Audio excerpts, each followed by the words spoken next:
Hey, happy Friday, everybody. Pastor Chase here coming at you with another weekly word or almost weekly word. Sorry, I've been slacking on posting those videos. Please forgive me. But today I want to speak to you all about the book of Malachi. This is a book that I'm currently studying through with a friend of mine that I meet on a weekly basis. And I have really been enjoying it. I think I've said that about every single thing that I have spoken of in a weekly or daily word. But why wouldn't I? Why would I share something that I don't enjoy?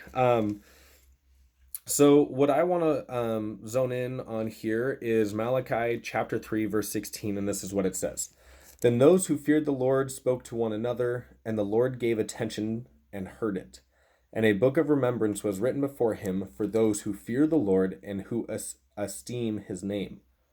They will be mine, says the Lord of hosts, on the day that I prepare my own possession, and I will spare them as a man spares his own son who serves him. So you will again distinguish between the righteous and the wicked, between one who serves God and one who does not serve him. So, a little bit of historical background in Malachi. The Jews had been brought back out of their captivity. They'd been back for about 100 years, and they had slipped out of a genuine service for the Lord. They had slipped out of a, really seeking after him. And they had fallen into this, lip service. They'd just really fallen into lip service. They were offering bad sacrifices. They were offering blind animals. They were offering the last of their fruits. They weren't offering the first. They weren't offering the best. They were just giving God the leftovers. The priests were poorly interpreting the laws. They weren't living life as God asked them and commanded them to live. So in the first couple chapters, you see God calling out the nation of Israel. You see God calling out the priests and saying, hey, like, you guys are going to have a worse judgment because you are leading the entire nation astray. You're making my name be really spoken of poorly among all the nations, and so I'm going to make you be spoken of poorly among all the nations.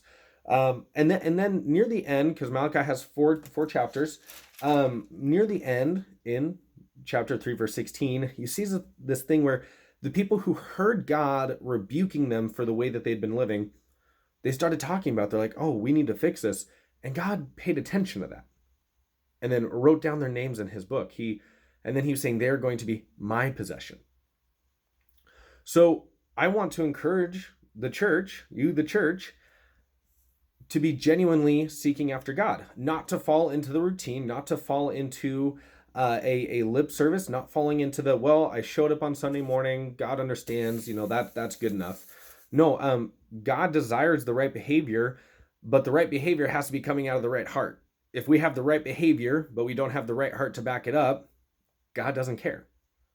He's going to say, well, congratulations, that was lip service. I want your heart. I want a genuine relationship with you. I want a genuine heart that genuinely loves me. That's what he's seeking.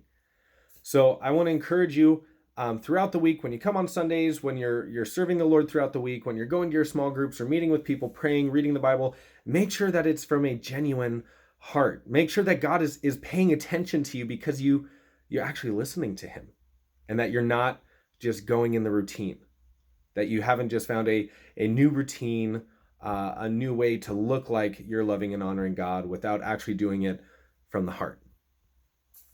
So that's my encouragement to you.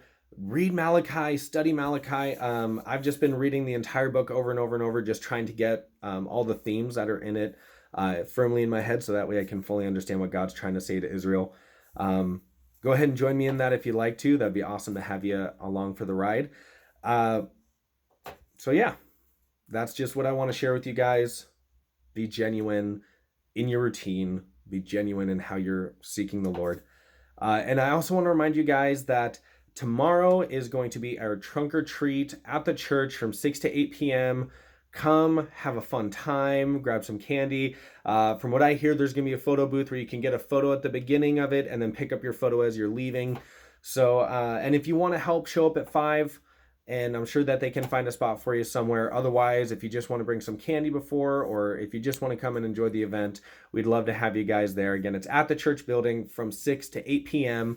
We really hope to see you guys there. And I hope that you have a marvelous rest of your weekend. Stay safe, everybody.